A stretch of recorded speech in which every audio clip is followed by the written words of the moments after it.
Welcome to 5-Star Weekly. Tata's back. Is Joseph next? We're getting all that and more coming up. Before we get into it, become part of the notification squad by hitting the bell next to the subscribe button on YouTube. Welcome to the show, 5-Star fam. I'm AJ, and this is Michael, and El Tata has returned. And oh boy, this is, kind of what some of us expected. Is it the maybe speed in which we expected, the outcome, when we were going to announce it? We will get into all that, but before we do, let's give some big shouts out to our loyal Patreon fam, most notably Gavin, Jordan, Niall, Andrew, Chris, Nick, Jeff, and Patrick. You guys are legends, as well as Tata, who has rejoined us, and Michael with the apropos kit on with the L tree. That's one of the, man, like they have some good kits, to be fair, and that's a good and fun one for sure that you have on. If you're listening to this, you can just hop over onto our YouTube, check out which one he's wearing. But yeah, a very kind of impromptu Thursday morning 10:06 announcement, and they really left very little time too. I think it was like 9:50 or something when they did the teaser. So it was just like, oh, are you paying attention? Because we're doing it. And yeah, it's like, it wasn't even a Friday news drop. It was like, the timing is actually something I think we really should talk about, and we'll get to it. But basically, the video, the teaser, the 5 Stripes Don't Stop hashtag, that video was interesting. It was, the classic, best dressed Tata meme almost to a degree, where he put on his sweater over his shoulders, very, very dark. So maybe some of the people, it might have gone over their heads, or you might have missed it.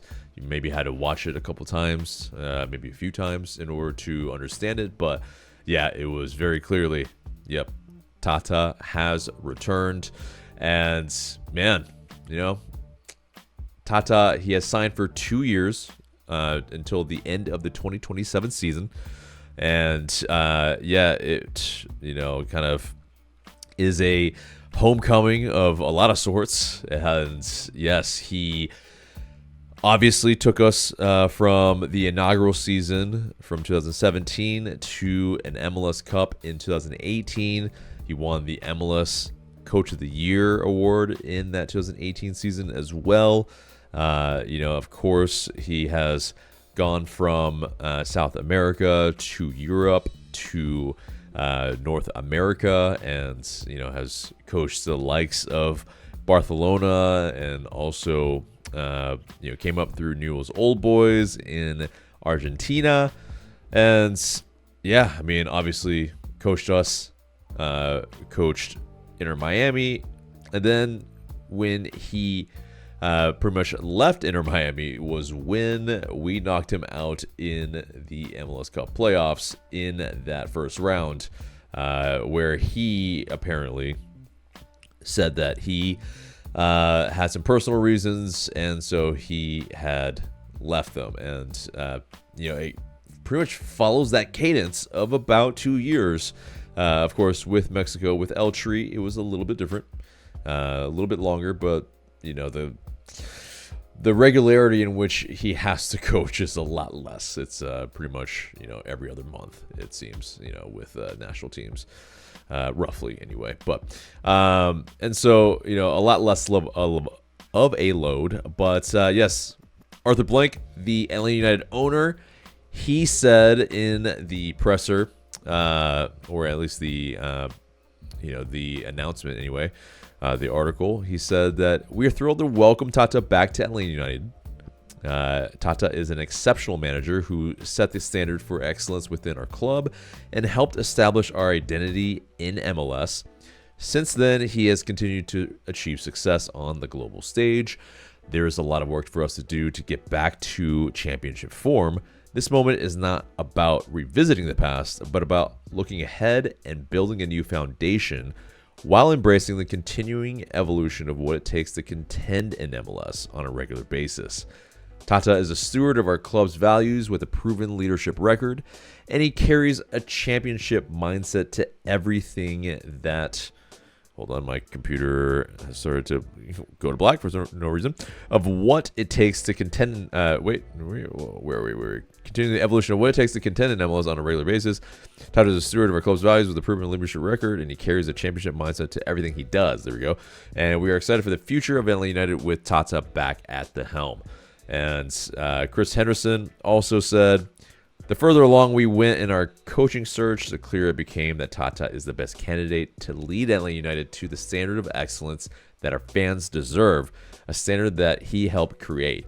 Tata's teams have a clear identity, and his playing style and leadership qualities align with our club values. His success, along with the understanding of our league, is well established, and we look forward to welcoming him back to Atlanta. Also, Tata, he said, I want to thank Arthur and Chris for the opportunity to return to the club in a city where we hold wonderful memories and maintain great relationships. This is a different project than my first stint with the club. However, with great ownership and the collaboration of the players, coaching staff, and everyone at the club, our objective will always be to form a winning team that makes our fans feel proud and well represented every time they go to Mercedes-Benz Stadium. Obviously, that had to be translated. Whether he said it verbatim like that, debatable. But yeah, there is essentially, a contingent that doesn't agree with this. There's a large contingent that agrees with this. Where do you lie?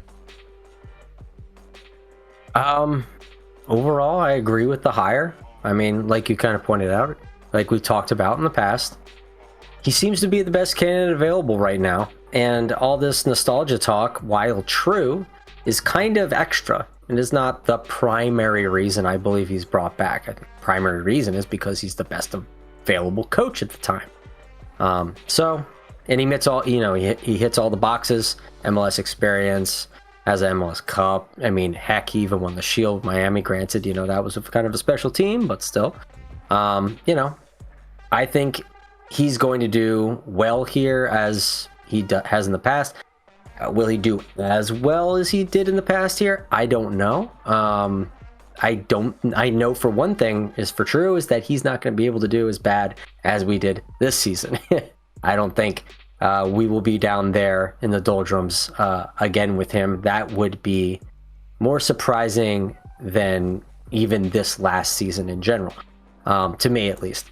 So yeah, you said there's kind of two contingents. It is the one that is in support of this is far larger in my estimation, at least in the circles I run and what I see on social media. The internet, it seems people are pretty what I feel like is unanimously, or at least semi-unanimously, in support of this decision to bring Tata back. A lot of the Nostalgia FC folks have kind of died down a bit. I mean, heck, I've seen a lot of, and it seemed like pipe dream, almost nonsense. People are talking about like bringing Josef. You got the 2, why not get the 3?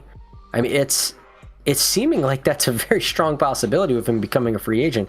We'll talk about that. Kind of crazy. Yeah, it's a little crazy with all of this. Yeah. Just it's all this. It's not just one story. It's all combined, and it's feeding off of itself. Like the whole concept of, instead of going, oh no, Nostalgia FC, it's kind of become like, oh hell yeah, Nostalgia FC, we're back. Like, and I mean, I don't know how I feel about it.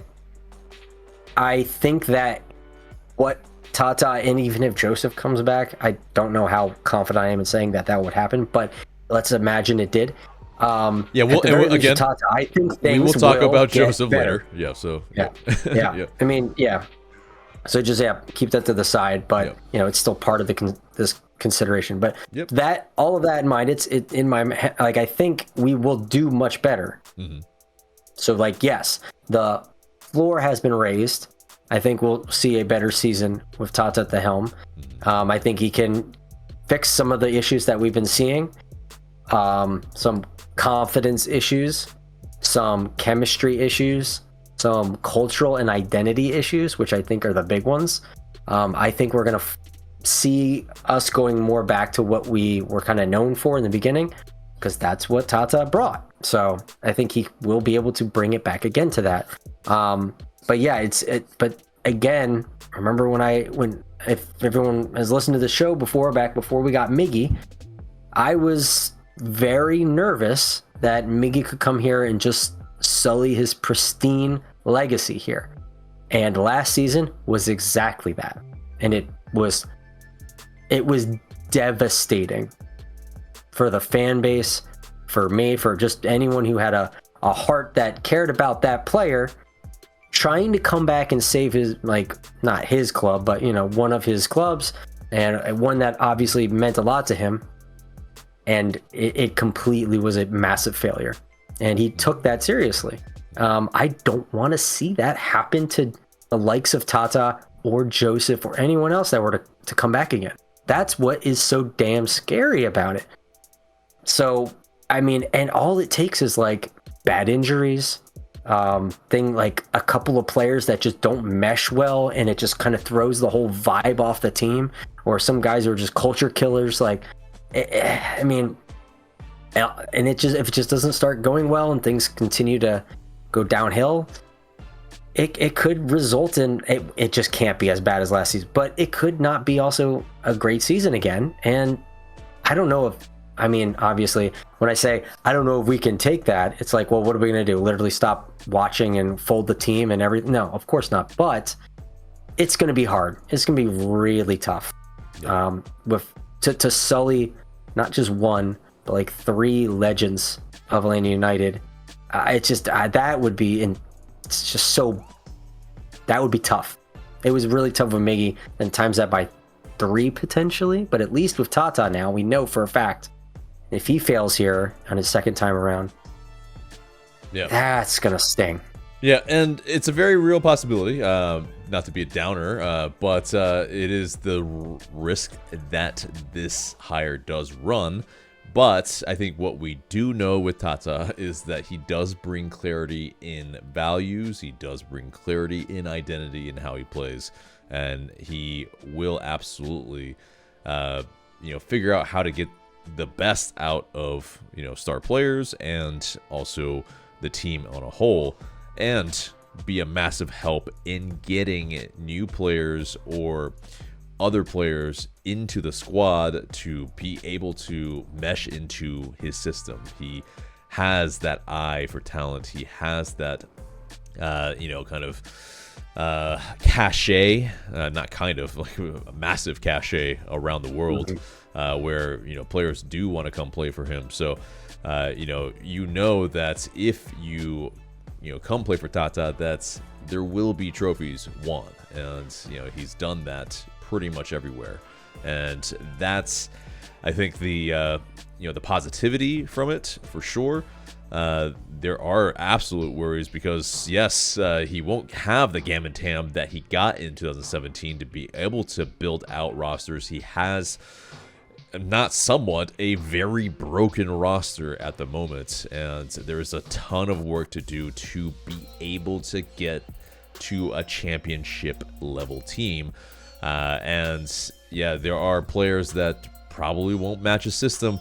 We only have, there's more than one buyout now, I think. So if I recall the rule, and yes, so that's great. But there is that aspect where it's not just 2 players. So, there are more problems than that. And ultimately, I think one of the main things for me is our foundation, and defense needs to be prioritized above the attack.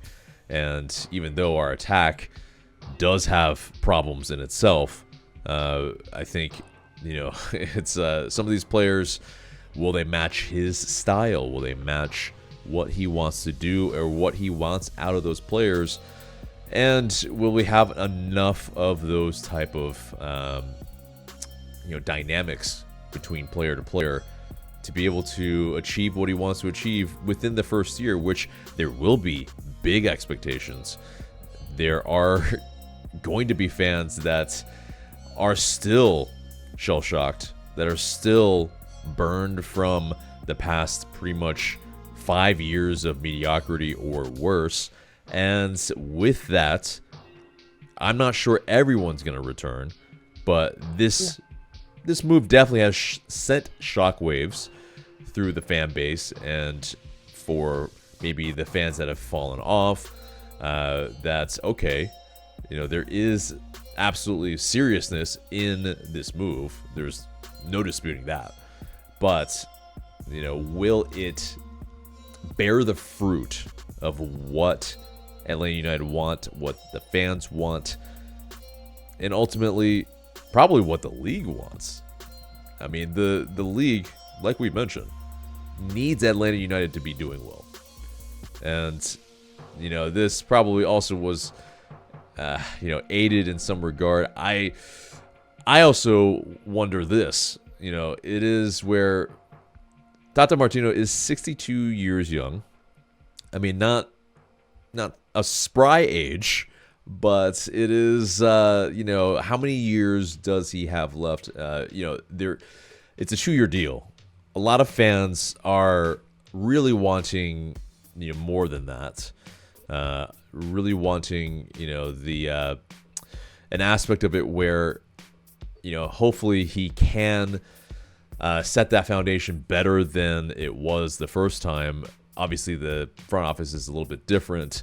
I believe he did also mention, and I don't know if I have that quote, but he mentioned that, he left this club, in a, where he had to kind of leave it. I'm paraphrasing here.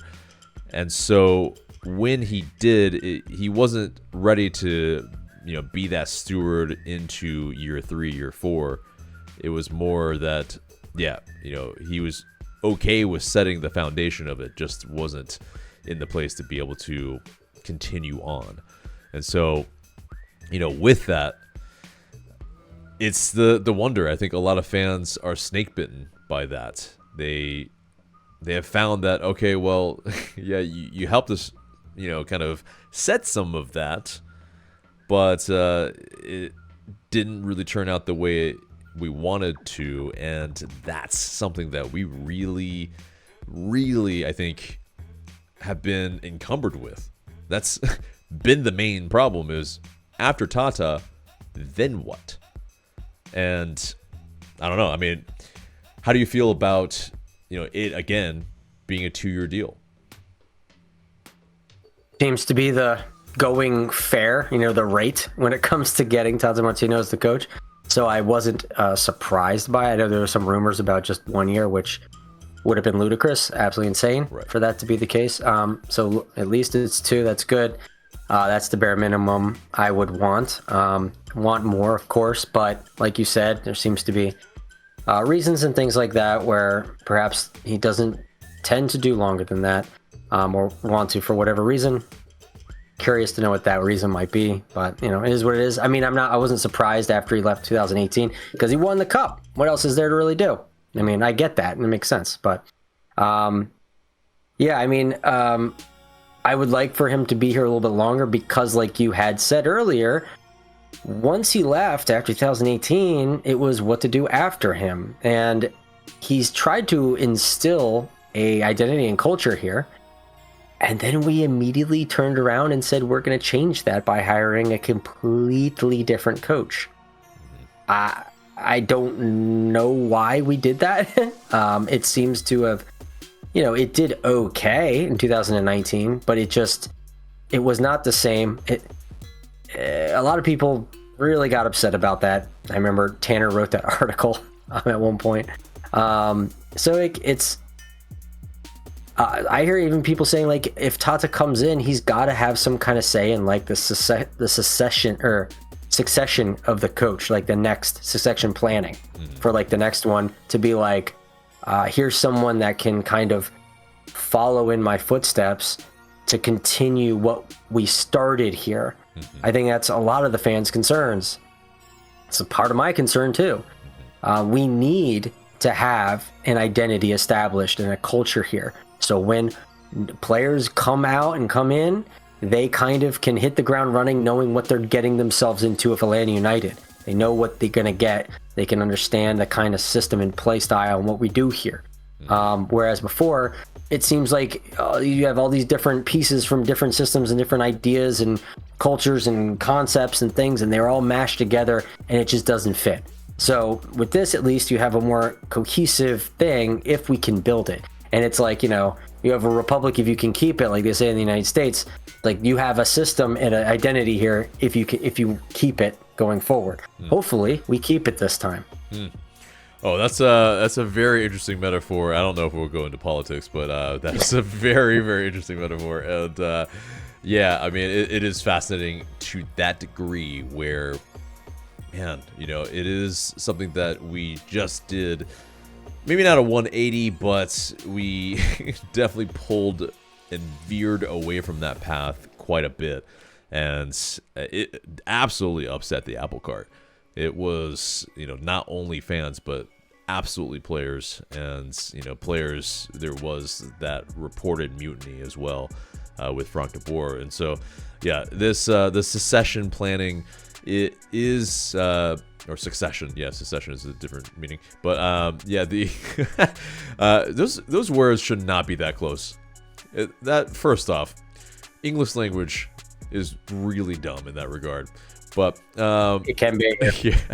Yeah, but in this aspect, yeah, you know, some people were saying, oh, Rob Valentino should be hired back and be one of his assistants, and you know, kind of basically be groomed to be, you know, that next coach or something. I don't know if he is quite the answer, or, you know, ready to be, but obviously, you know, you have the likes of, with Inter Miami, you know, Javier Mascherano. He was the guy that followed Tata Martino. He was able to pretty much continue the ship, even though there are doubts in his ability to do the job there. But you know, I think when you have Messi, it really doesn't matter probably in some aspects, because he's gonna will you just through his talent alone. But yeah, I think ultimately that part really needs to be answered for a lot of fans, because I don't know, it's just a lot of fans have that PTSD. They absolutely have every right to feel that way, and in that regard, they almost need to be, you know, not only with Tata at press conferences, maybe there is that, you know, like Rob Valentino did in some of those years too, where he was doing some of the interviews at maybe halftime or something like that. Another person on the coaching staff also, you know, is a front-facing member, and that could be something that I think might satiate a little bit of that worry. Hopefully, anyway, but who really knows? But either way, I mean, I gotta stress, man. I mean, we didn't expect what happened last season to happen. I don't think anyone could have predicted that with everything we knew, and so no one did. That's the I think the underlining thing, because everybody at least had us in the playoff hunt. Most people had us, you know, around fourth place or even maybe greater, and most pundits were wrong. We were also wrong, and that's not, I think, surprising with the way the season went. But yeah, you know, you say it couldn't get worse. I agree. I don't think, yeah, we'll get you know, one win in the last 18, or basically one win every 5 months. Yeah, I mean, the way I see it, but yeah, like the way I see it is last season is the worst season. Like, because even if we did, like, let's say in the future for somehow we get like wooden spoon or something, or we get even less points than we did last, or less wins or whatever, like, it just is subjectively a worse season. I don't really care at that point. It's splitting hairs. Like, they're both just unacceptable trash at that point. Like, I'm not gonna, like, if we won the wooden spoon or we did what we did, I don't care. It's just terrible. So, like, it's just I just don't see it being at this tier, this bottom tier. I just don't see it being like that again. But like again, like I said, no one saw it coming. Is the whole point of what I'm saying right now is that no one saw any of that coming. So with Tata coming in and like whoever else comes in, and it seems to just a lot of good hype, a lot of good feelings around the club, and things seem like, wow, on paper this is looking a lot better. I am going to reserve everything until I start to see actually what happens with this team going into like the first quarter of the season to be like, what can we really expect to see for the rest of it? Because my oh my, like it's anything could happen, it seems like, with this team. But and with that, I want to close that book. I want to just have the unpredictability and craziness of this team. I want the book to be closed so we can move on and be like, hey, we're gonna be better. We can say that confidently. I want to be able to say that now, but damn it, like you said, we've been burned so many times. Yeah, and I think with that, the question really needs to be asked is, well, if all three DPs are kept, if the roster mostly stays the same, because maybe we're handcuffed and we can't do anything about some of these moves, if there is an just continuity from that, what can Tata actually do with the Pareto principle as well, with what even Garth Lagerwey has said, which is, this is not his hire, this is Chris Henderson's hire, by the way. And it is that where they have that relationship together, they do work well together, by all accounts. But how much can he actually coach this team with these players if it stays with the incumbent players? How many more wins, how much more successful can we actually be, in your estimations?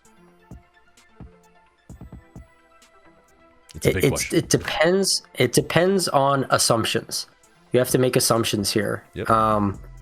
The first one being like, does this team have a higher potential than what we saw? And obviously I think the answer is yes.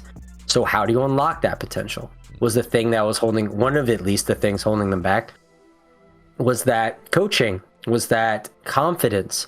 Was that like this, some kind of like feeling of obligation to do better or whatever? I think that with players that we have currently, I still think that that issue could still remain. If you have a confidence-based team, so basically they need things to start to go their way, and they start feeling themselves, and all of a sudden, they're scoring more, they're playing more freely, they're having fun, and they are winning games. Then that confidence breeds more of it, and they can continue that on. And if they take like a hit here or there, they lose a game, don't have a great game, they can kind of bounce back from it because they have like a psychological cachet of confidence to rest upon. Whereas last season, there was none of that. They just kept digging the hole more and more, and it just kept, things just kept falling apart, and they would never bounce back. So if it's a confidence thing, I think Tata Martino can help with that. So I'm pretty sure there is a lot of confidence issues with the team, so I think he can help with that. When it comes to like an identity, I think he will be like, here's what we're doing, and if you're not on the same page, you're out. Mm-hmm. So I think at least with that will kind of streamline some things. I want to imagine and I want to understand that, Ronnie Deila attempted to do that type of thing, but I don't know if he lost locker room or what have you, or like what was going on. But whatever his ideas were just not seem to be communicated. Maybe Tata Martino can communicate his ideas better. I mean, obviously good coaches are good communicators to their players. They have to be. Or else it just doesn't work. So, and he's a good coach. We know this objectively. So hopefully that communication issue, if there was one, is taken care of. If players feel like they have a international coach of significant renown to live up to play for, and to like want to impress, well, we have that coach now. So that's another angle. Whereas I don't think anyone knew who Ronnie Deila was. Obviously that's a little like tongue-in-cheek because, he was, renowned to a degree, but not like Tata Martino. So I think Tata Martino would hold that position in players' minds more. And so maybe, I don't know, for some players, that could be a motivating factor, more so than what Ronnie Deila appeared to have been. And maybe there just can be more of a sense of like seriousness in the team. Like you had said earlier, like the team, making a hire like this, they seem serious. This is a serious hire. So maybe the team is like, okay, serious coach now, we should really kind of pick it up a little bit more. Maybe with these new motivations, these psychological conditions that are environment that they're now in, maybe it helps them get over a lot of those humps that we talked about. Remains to be seen. And also things have to go their way. They have to kind of get a little bit of luck here and there. Now I think the next part is what players, like you talked about, like alluded to a little bit, what players are going to be able to fit his system, what players are going to be on the out because they don't. And Tata Martino wants to get the ones in that will or do. And maybe that means we see a more Tata Martino-ish kind of team next, not this season, but the one after. And that would be like the more full-fledged team built together. Whereas this one may be like a more half measure one. Because so you're obviously saying we're 2 to 3 windows away. I mean, it's like, because Tata Martino can only get so much done this window of Chris. Yep. Because we just had a window and got fresh players in under fresh contracts. Yep. It'll be hard to start making those moves. Hopefully some of those players can fit. I don't know how Tata will appraise it, but I do know one thing, and we can start by talking specifically about players now. We can talk about Alexei Miranchuk and how he fits into a Tata Martino system, and how, or basically, that he doesn't. And I think that's really one AJ. of those things where, hopefully Tata does watch a lot of game tape on these players, or game video, now in 2025, and really kind of take stock of what each player can do and see how he fits into what Tata wants to do. And there's gonna be some players that have to be let go.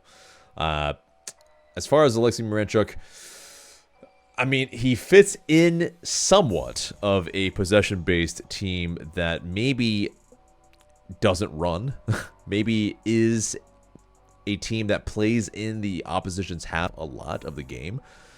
Maybe also, from his standpoint of, it's like Miranchuk has aspects to his game that, from a creation standpoint, being in the areas that, Tata normally might have players, create if we are fighting against a low block. I think he is that type of player that could help in that regard. But how many times did we actually play against a low block last season that, it was actually where it was majority of the game. It was, hey, we weren't going to be exposed completely defensively if we did, which was often. And, I think that's one of those things is how does the rest of the team also set up to where, we can build out from the back well, not just, a couple plays a game, like actually do it on a consistent basis. Do we have the players? Can they stay healthy? That's another That's a big one.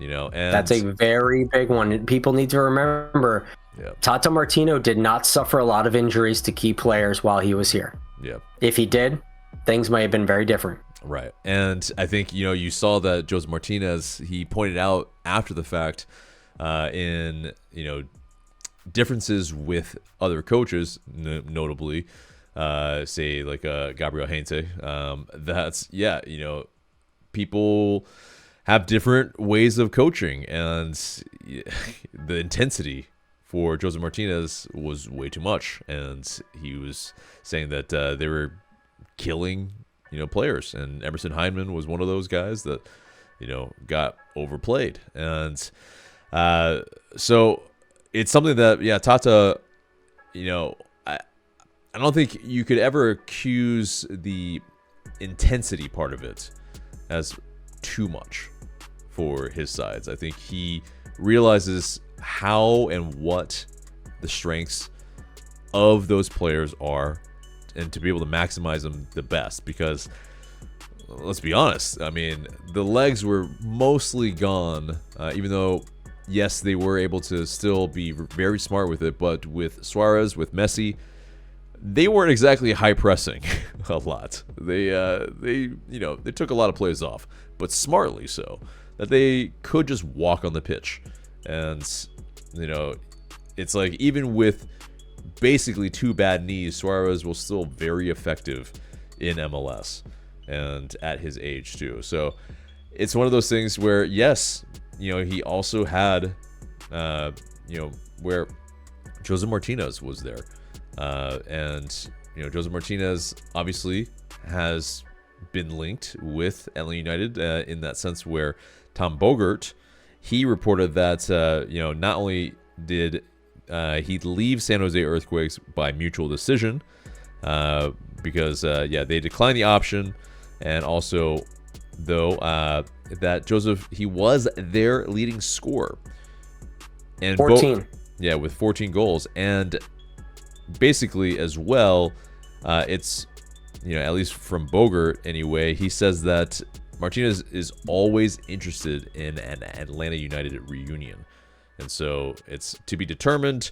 Who knows? It's as kind of little a breadcrumb of a rumor as it is, but Josef Martinez has made no secret that he would have loved to stay at Atlanta United, but it was if we would also have him. And so obviously we let him go. He's pretty much bounced around for the past 4 years, one club each year, and I mean 14 goals last season for San Jose, who kind of played a kind of dual striker system a little bit with Bruce Arena. And they weren't exactly good, but he scored 25 goals over the past 2 MLS seasons. So, it's there's still quite a bit to give. It's just the question of if he's willing to play a bit part. That is the question. He is 32 years old. We do have a $22 million striker in Latte Lat, who obviously plays the same position in a very similar way. I mean, it's how do you fit these two players together? A reunion would be definitely, I think, for the casual fan, would be fascinating. How do you fit all of that together? He would have to take a massive pay cut, and will he do that at his age? Not sure. It's there's a lot of questions, and I mean, there's we'll get into what Josef Martinez could possibly do for Atlanta United if he was able to maybe take a cut rate, sign and be the backup striker. Obviously I think Jamal Tiare would likely be moved on. He does make $700K, so that is something that he is one of the better backup strikers in the league. Whether the numbers say so or not, I think there is an ability there. There is a reliability there, where he started a number of games for us. But a lot of people also in the fan base have been clamoring for Franco Escobar, who's a free agent with previously being there for the past 4 years with Houston Dynamo. There's also a bunch of other players that are kind of still playing kind of around LGPs, at River Plate. I mean, it's like, there are a number of reunions that could still happen. But thoughts on all of that, Joseph? Other reunions? Other reunions, I haven't considered those. They just seem so far-fetched. at this point. But I mean, Miggy, guess Tata, it's possible. Joseph all seemed far-fetched. They did. They definitely did. But like non-DPs though seem a little bit more far-fetched to me. So that would be more interesting to see if that were to happen. I mean, it's possible, and Franco Escar's still been doing well. I think he won silverware, I think, with Houston at one of those years too. Yeah, U.S. Open Cup. Yeah, and then he won. I think another U.S. Open Cup. With us, of course, and then he won MLS Cup with LAFC. So, and then I think Supporter Shield with them too. So yeah, he's won pretty much everywhere he's been too. 30 years old. Yeah, it's center back. Right back. He's been good, obviously. It's interesting potentiality there. We do need a right back apparently right now. Right fullback would be really nice. It would be interesting. I'd be really curious to see where Tata goes with his where his mind goes in terms of scouting and what he wants and what he's looking at, and if he's looking at MLS too, that would be interesting. So who knows? It's a possibility. I wouldn't be against it as long as there's a lot of that thought put into it, and these players can still do the things that they were doing, and they want to do it for Atlanta again. I mean, who's to say no? But again, that's the thing. I'm sure everyone in their own mind is saying yes, of course, but can it actually happen? Like when Miguel came back, yeah, of course I'm going to make Atlanta United better, and we're going to do good things. Worst season of all history. So a lot of people are going to be very in their own minds, the players, be very positive about coming back or doing things if that were to be the case. But will it actually work? I don't know. But if it did, hell yeah, obviously. Again, I've always been in supportive of not how it's done, but that it does get done. If we win, I don't really care how, because we need to get back to winning. Right. So that's the first and foremost. Well, that is going to bring up that question too, where, we did talk about foundation as well. We did talk about him leaving us better than he found us. And that is going to be an aspect of it where bringing in 30-year-olds probably not the solution for long-term success. And that all does seem like short-term fixes or just stopgaps, really. And it does. But I will say, he at least has, when I was thinking about Emmanuel Latte, he's the type of player I think Tata Martino would be perfect for, to be I can fix you, I can make you into something really dangerous in this league, bring you to what you were doing in England. And obviously, again, it could take a little while of rest and getting acclimated. And now even if Tata wasn't here, a completely different coach, whatever, he probably was going to just do better next season regardless. Just he has more time to have a preseason, get chemistry with the team. I just think he's just going to do better regardless. With Tata, I think he can really be unlocked, full potential type of thing, like Joseph did. I was hearing, was a 5-stripe final set today. He's Joe Patrick was reminding everyone, Joseph didn't come here as a striker. Tata made him into one. So, we already have a full-fledged striker here who needs his potential unlocked. That could be massive. It could even, rival what Joseph was doing when he was here, at the clip he was, putting in goals and really doing MLS All-Star MVP level stuff. So that's the goal for me. That would be awesome. When you have that much invested in a striker, you get all of the things you can to get him to whatever level he needs to be at, to get you there. So hopefully that happens. If with some of the other players, hopefully that is also the case. I can't put you could think of a player like Saba perhaps could work well in a Tata system. His potential could be unlocked. Obviously he would ideally come out of the backslide he had last season. I just a lot of these players just down tooled. So at the very least, I feel like Tata can bring them up to kind of where they were before that in 2024. And that 2023, 2024 season, And then on top of that, maybe in 2020, like the 26-7 season, not this one, but the next one, then the potential can get unlocked. So it's like he brings them up to where they should be, where they were, and then we can get them further unlocked, once Tata's system is really instilled and things are really, pumping on every cylinder. That would be, that's like, to me, the vision. And if Tata comes here and sees what we have as a team and all of this, he's got to be able to look at that and say, I see something here. I think I can make this work, or else he wouldn't be coming here, right? So hopefully that is the vision. Hopefully he sees it too. Right. And that is a great point. He wouldn't just come here to toil away and basically tarnish his career. He obviously sees some aspects of talent that he can either, help nourish, help, kind of bring up and, become and fulfill their potential, or move on some players. But I think it's also this, though, too, with... Well, that would be and. Yeah, it's an and, not an or. For sure. Yeah, for sure. But I think there is this aspect that as far as Josef, as far as Emmanuel Lattelat, in the same club, they are, I think, far too similar as players for me. And unfortunately, I think we need to choose one. It can't be both. And, you need some other dynamics in your strike force. You can't have...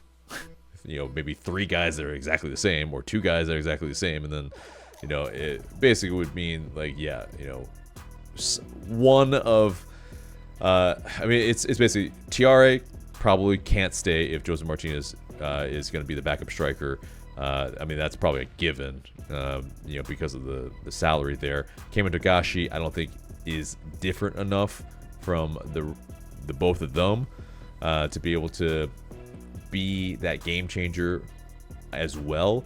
And so you just kind of have 2 similar players. And as much as I love Josef Martinez, I think we need to make the $22 million work, and he is 7 years younger, and it's I agree. I think it's more likely that Tata Martino can unlock a talented in prime Emmanuel Lattelat versus, getting Josef back and then getting him to a, to the clip he used to be at. I don't think that is more likely. I think it's more likely the safe bet is going with Emmanuel Lattelat and Tata. I think that makes more sense to me. So that's what I fully expect to see. People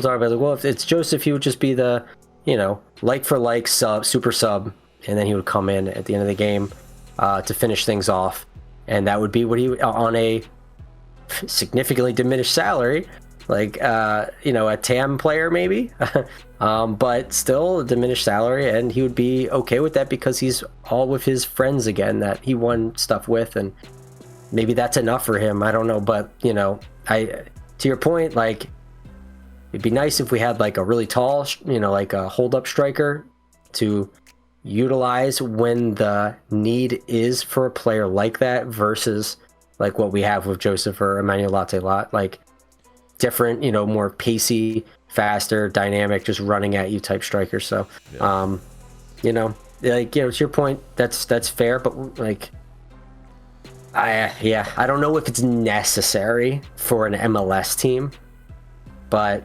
I think especially when you're talking about these types of players. But sure, I think that's kind of part of our problems last year as well, is that we didn't have solutions for the questions that were constantly being asked, and I think that's something that we need, is dynamism within our club, not like for like switches, because that one way that we played usually didn't yield results. And so, we do need that ability to be able to, freshen it up, not just fresh legs, but actually change up the way we played in game, because the game has evolved to that degree. It's not, you can just tiki-taka your way through teams and, that's it. Like, you kind of have to be a very dynamic club where, okay, maybe you have to play defensive one game, maybe you have to score from a set piece another game, or even in the same game, with, like we've mentioned before, like long throws as well, with just every percentage that you can muster to win games, we need to be better at. And do you think Tata's the type of coach that will do that? That's been one of those things with Tata, is that we know he's been stubborn, but he did evolve while he was with us. And I think there is that where, that Red Bulls playoff series, absolutely showed that, okay, when push comes to shove, if absolutely necessary, he will evolve. He will change some aspects to the way we play in order to be, a winner. And, some pragmatism was absolutely what we needed, and we did it. We did what we needed to win that series, and, basically that MLS Cup final was a cakewalk. It was, And you're right. Pragmatism is far more needed now, ever than before, like especially when Tata was here. You have to do that against Red Bulls back then once, maybe. Mm-hmm. Now you have teams like LAFC, you have teams like Miami, and maybe some other teams like Philadelphia that just goes off. You have teams that can just absolutely put you to the sword if you're not super careful. So there's going to be a need for a lot of pragmatism, I think, if you're in this league right now, for any coach. And if you're just going to go out there and just play haphazardly and throw caution to the wind every game because you think you're better than everyone else, you're going to get punched in the mouth a lot. Yeah, and that's what we were punished a lot last season. But that does it for the news. Let's get to the mailbag. You guys send in these questions through Discord and IG story. Please continue to do so, and we might answer your questions in the future. But first question comes from Nick in the ATL, who gets the first question because he is our highest tier Patreon member. But he says, or asks, what chance will there be for fervent supporters who might have jumped ship to come back if Tata is indeed the new coach? Obviously, he asked this before. He asked this on Tuesday. But, interesting question. He is the head coach. I think, yeah. So I think you can expect, kind of like when, similar to Miggy coming back, I think you'll see a lot of fervent fans, especially fervent ones, come back because they're tantalized with the possibility of seeing the Atlanta United they remember when Tata was at the helm.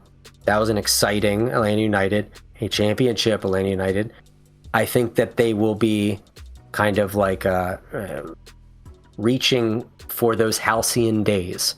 And who knows if they'll find it again, but at least at the beginning, kind of like when Miggy came last season, they'll get some butts and seats. And then if it just doesn't pan out, they'll stop again and be like, this is the same, the same song and dance we've seen before. So yeah, and I think it's the fervent supporters are the easier ones to catch, obviously, because they are already pretty much mostly bought in. It's the casual fans that will be the question. And last season, like you were talking about, the first game, you felt the hype, and there was a lot of people that went to that first game, not only because it was the opener, but obviously because Miggy, with also spending essentially 52 million on the season in terms of kind of total transfer fees and the worth of the squad. And so in those aspects, I think we really need to make sure that we make those moves to get back those casual fans. And I think that's really the thing that will bring us back to, at least from a fan standpoint, it's those aspects. And so this is a step. This is definitely a step towards that direction. And I see why, they've made the move for Tata, because, we absolutely talked about that at the pretty much at the halfway point of last season, is how do you keep dialing in the job if we had the season that we had? And yeah, I think you see what happened. But the ATL guy says, or asks, does Tata take us back to the glory days? I don't think anyone can know that. But you're on the hot seat. What we've seen with this team, it doesn't. I'm not confident making any guesses right now. Like, again, it's just there's too many variables right now that are just unknown. So like I said, ask me again after like the first quarter of next season, and then I think I'll be able to make an assessment. Hopefully by then. That would be ridiculous if I can't. But because I'm not anywhere as right or wrong confident as I was before the beginning of last season about where we were going to go, even though I was wildly wrong about it. So I don't know, man. I mean, things can go terribly. Like, we've seen it, and it blew all of our minds. So who knows? But I think the balance of probability is we will at least do better. And I think more reasonable conversations should be like, what does success look like for his first and then second season with us? And I'm thinking like at least like barely making the playoffs is acceptable. Building this club from where it was to getting to be at least in the playoffs again, I think that's a fair start. And then if you start to see like the team playing well, it's like, okay. Then the season after that, I want that season to be top 4. Like, we have been kind of putting our benchmark for like years now, and with Garth Lagerwey, and it's hilarious because we haven't really come close to it yet. But I think with Tata and hopefully with the right moves, we can start looking at that again. So that would be my estimation of what to reasonably expect. Right. But that's not the question, and it's a yes or no question, man. So it's put your feet to the fire, yes or no. I'm gonna say no, but I still think it's gonna be a hell of a ride. Okay. Yeah. And I agree with you. I mean, I put you on the hot seat there, but glory days. It's unfortunately harder in MLS to bring a club from pretty much second in the wooden spoon race than to build a team from scratch, which is outrageous. And in that, it's like, that is the reality, unfortunately, because of the MLS money, the funny money, and glory. It's a no, unfortunately. I think will he be able to set a little bit more of a foundation? I feel like yes, 100% yes. Will it be? I think what I think the highest expectation of fans are going to be wanting. It's going to remain to be seen. But right now, it seems like a long road, and so it's a no for me as well. But happy to be wrong. Happy to be completely wrong. Sure, there's a chance. With Tata Martino, there's a chance. But exactly. And with Atlanta, there's a chance. Yes. MLS is a very forgiving league. They can fix. You saw what happens with like LA. Yeah, exactly. So you never know, man. Yep, indeed. And so it is something that maybe they actually all figure it out. But hopefully this is the case. The way you said that sounded so pessimistic. No. I mean, there's actually a large shred of optimism in that, actually, but because maybe they'll all figure it out. Well, because it really is where there is not a better coach that we can bring in. I mean, really, as far as checking those boxes like you were mentioning earlier, like someone that knows the league and has Europe experience, knows not only South American players but also European players. And has coached the best players in the world. Exactly. I mean, he's got the cachet. He can improve players, and he knows how to put a team together. I mean, it's just like, what else do you want? Like, Yeah. it's just, I don't know. I mean, I think the only other aspect that I think the naysayers are maybe picking this apart is that, oh, well, it's someone that's already been here, and it is where he might fail. And yes, any coach might fail. But, next question comes from Fender. Henderson has said that 3 DPs will stay next season, assuming this is true. And if we do hire Tata, this is asked on Tuesday, he will most likely play Miggy at the 10. What do you think, or what do you do with Alexi at that point? So we were talking about that a little bit, but go ahead. Yeah, it's a good question from Fender. I think I know who that is. It's a good question. I think, like we said, I'm not sure Miranchuk fits this team. Another really good thing we could do for Tata is allow him to pick our next 10. That would supercharge things. Mm-hmm. That would be really interesting. Someone who he knows can be a glue. Someone who can really connect, be the sinew of the team that, like, gosh, we have lacked a lot of. We really need to, he needs to figure that out, like, big time.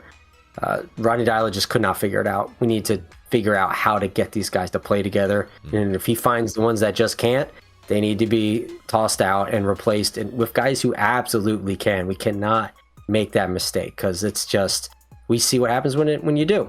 Yep. So hopefully we can figure that out. Right. So, with Alexi, I think, with the buyout, I think it's like I mentioned, if we are a team that is on top for most of the game and we're playing in the opposition half, he makes sense. That's not this team right now. And I don't think that's mostly a lot of Tata's teams to a degree, unless you have Messi, unless you have, an outstanding, sensational number 10. And Miggy also, though, I'm not sure he is that solution at the 10. And I think a lot of the things that we need at this moment. Because, I think from a creation standpoint, from a chance creation standpoint, I'm not so sure that he is that guy. I think he's more of that guy that I think he'll take a lot of shots in and around the box if you get the ball to him in that always does area. And, he's a willing runner, tracks his man very well, and, will press heavily. My question, actually, to build on this one, is what if Miggy is not the solution? Does Tata actually move on Miggy during his tenure? It's a very real possibility. If he doesn't fit what he needs, I mean, I think Miggy likely would be a little bit more of a winger in, this iteration of Tata. It is possible. He just plays a wing, and like I said, when I said allow Tata to pick his 10, that could be one of two things: putting Miggy at the 10, or finding a brand new one and then keeping him on the wing. So I mean, I'm sure Tata will figure out what is best in terms of how to deploy the pieces. So hopefully, that'll have dividends for us. But and I don't see him necessarily moving on from Miggy, though. It'll be tough. $8 million is tough. That seems weird to me, because they're so close to, like, personally speaking. That would seem weird to me. But so. I was going to ask you a question, but I can't remember. If I remember it, I'll ask it too. Yeah. But it is that too. It's like, well, if he is a winger, he will have to score more goals. He was scoring a decent amount in a sense of, like, in a down year, but it's still, like, I mean, in a squad that's devoid of a lot of goals already, and one of the winger positions, if he's playing the left wing, which is where he was pretty much ending up last season, well, you're going to need more production from that position. And, with some of the more inverted wingers that definitely do score a lot of goals, I think that's an aspect that's, we have to assess as well. I mean, and if he's cutting in from the right, is he scoring enough from that position? He will really have to optimize Miggy in that regard. And All right. So I remember my question now. Do you, and this goes along with that, is that are you willing to say, or like if you had to gun to your head, pick or say whether or not Tata would run him at the 10 or someone else, what would you say? I don't think he's running Tata, or I don't think he's running Miggy at the 10. Okay. All right. I don't see it. It's like everyone on the internet is apparently convinced that that is exactly what's going to happen. So it'll be interesting to see. Yeah. Because, I mean, yeah, he might be able to put in that ball behind, but other than that, you know, the range of passing in Miggy's locker isn't that varied. Let's just be real. Let's be really real. And, you know, I love Miggy, but that's not something that he's known for is, oh, you know, man, he just, there was that pass, there was, you know, it's like, there's a few things that he's known for. And unfortunately, yeah, I think we need someone that can really pick out just a number of different types of, you know, balls, whether it's a through ball, it's, you know, a ball over the top, a ball that's, you know, put on the back post, front post, pull back. I mean, there's just, we need all different types of service that we were not getting last season. But and one last thing, I think we need to get a player that has some, that is a bit of a diva, someone who can really have some, you know, passion and like maybe even bravado.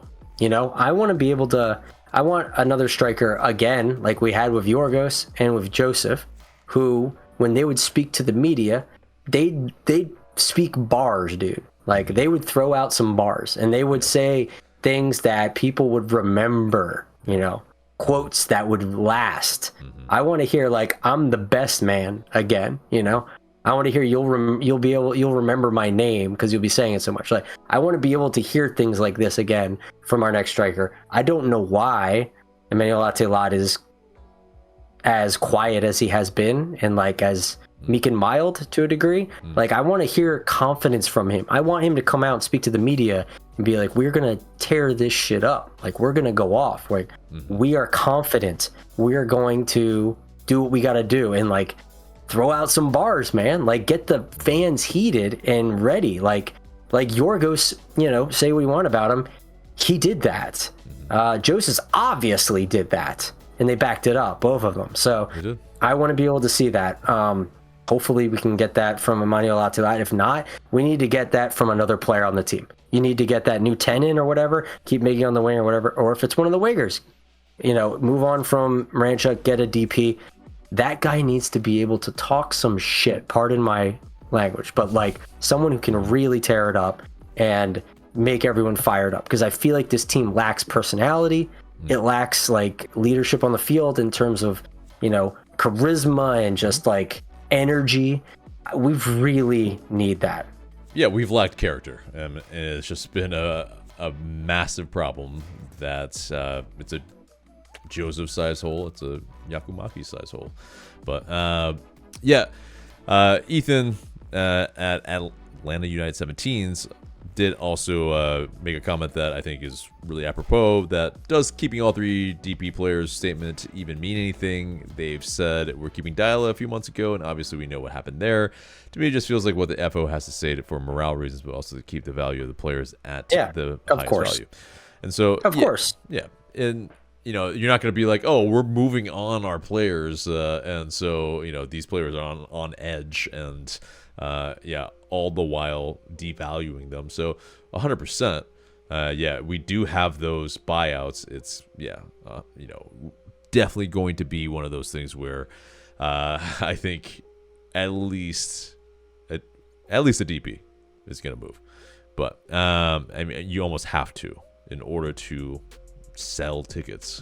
Like you want more fans at the games because attendance was dwindling. You're gonna have to do that. But next question comes from Homer. Will this club ever understand that you can't be in win now mode every single year, and that we got to lick our wounds for a year and build a stronger foundation? I mean, I think I don't know. Are they in a win now mode? I don't know. I don't think they are. Like, Tata's a win now higher. He's a win in 2 years higher. I don't think he's a win necessarily now. Like I said, my estimation is that we kind of tease the get into the playoffs, and we're not really we're pretenders, not contenders in the playoffs this next coming season. That's my guess. And then I think the next season after that is when we really really come into our our form. Yeah. So yeah. I think that's what it likely is going to be. So I don't, to say win now, like that we're expecting to win next season, I just don't see it. I don't think that's the case.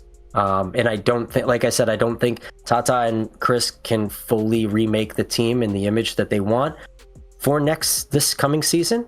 So it's going to have to be eyes for the following one. I just don't see it as necessarily win. They're looking at 2 to 3 windows, man. I think that's what it is. So. Right. And yeah, like I joked earlier, and it might really have to be that, because it is this. I think the expectation has to be lower than the expectations of the 2017 season. The first game changed that paradigm completely on its head. But before that season started, it was like, oh, well, hope we do kind of okay. And, it's like, yeah, we have Tata. We have some of these players that have a little bit of reputation as far as being young players. But, hopefully it's just exciting to watch. And, yeah, after that first game, it was like, oh, shit, we might be onto something a little bit here. And I think it had everything to do with how big the turnout was, truly. And how pretty much ready it really already looked. I think the expectation, like I mentioned, needs to be lower than that somehow this upcoming season. And that is the conundrum, though, when you bring back the MLS Cup winning head coach, and you also have, with most of the fans probably that are going to be coming back casually, they're going to be like, oh, well, we should be winning, right? What's happening? Why aren't we winning? And, the nuance in that is not going to be quite there for everybody. And, if there are some shortcomings, if there are, some losing streaks, it's going to be a bit of, a kind of growing process. And I don't know if the fans will have patience for it as far as the casual ones. So yeah. So also, just to kind of finish answering the question, because the other side of it is it's like you need to lick your wounds before you can go into win now mode, take like a season or something. I mean, I don't really see that as not what we're doing. I think we are forced to do so, and we are doing that, whether we like it or not. So the team is rebuilding, so we are forced to lick our wounds. It's I don't see us not doing that. I see it, that is what we're doing. So I think we're doing it, and I don't think there's a win now mentality necessarily. I mean, if they are competitive and are just turning things around, then awesome. But like AJ just said, I don't think that should be the expectation. I don't think it's reasonable to have that expectation this early. Again, I say this a lot just to reframe some things, that this team has not played with it, their players together a lot. And when they have last season, it was terrible. So there's a lot of chemistry building that needs to be done. And then I'm sure a lot of new players are going to come in. So they're going to have to build that again. The teams we're playing against, in that, the top teams in the league, not even some, even the mid-table, they've been playing together for years. Yep. Many years. Their chemistry is at maximum, and they just take out a player here and there once in a while. It's maximum. And then so bad teams that have top chemistry are still difficult for us and will beat us, even though we have on paper so much more talent, like, because we just have zero chemistry. So it's going to take a while to build that up. I know in 17 and 18, it was like instant. That was lightning in a bottle. I don't think that should be the same expectation right now. It just can't be. Yeah, and it's a great point. And, you know, it's like even the likes of, say, like Messi with Busquets, Suarez, Alba. I mean, those were, at least for three of them, they had been playing together for pretty much a decade. And so it's like, yeah, that's it's very, very difficult to compare that. It's absolutely apples to oranges. Next question comes from Never Lose Your Flames. What a name there. How is Brennan doing after the accident? So for context, yeah, we didn't really put that onto social media. We kind of wanted to kind of respect that kind of, you know, kind of personal injury there. But yeah, apparently he got in an accident while running. And there was a car involved. He posted his own photo of him banged up. He had a kind of facial injury. It was a little bit red, and he was on a gurney. And he said that he was okay. And so, thankfully, it seems like everything is fine. I did also DM him and wished him well. He responded back. So, it looks like he's doing fine. And you know, so hopefully he is, you know, recovering very quickly, and you know, the injuries are not severe. Doesn't seem like they were, but yeah, not a question, I guess, for really us to answer really deeply, but you know, a kind of status report. So yeah, hopefully Brennan is all good now. But I don't want to have to do injury reports in the off season, man. I know, right? And where he's just yogging, like. Come on, man. It's like, it's not his fault, obviously, but it's like, you know, dang, like, give our players a break. They had a terrible season already. It's like, jeez. But last question comes from Billy Gluckman. Asks, can Atlanta United sell Miggy to the Falcons to be their kicker? Which is always hilarious, because yeah, you know, there is that aspect, yes. A lot of soccer players can be quite, or like former soccer players, at least from, when they were like in their youth, be really good kickers. But yeah, you know, obviously that ain't gonna happen. But it is a funny question in one sense. Soccer players just blasting 55-yard field goals, no problem, consistently. So exactly. maybe. Yeah, I mean, yeah, if you're a goalkeeper, easy.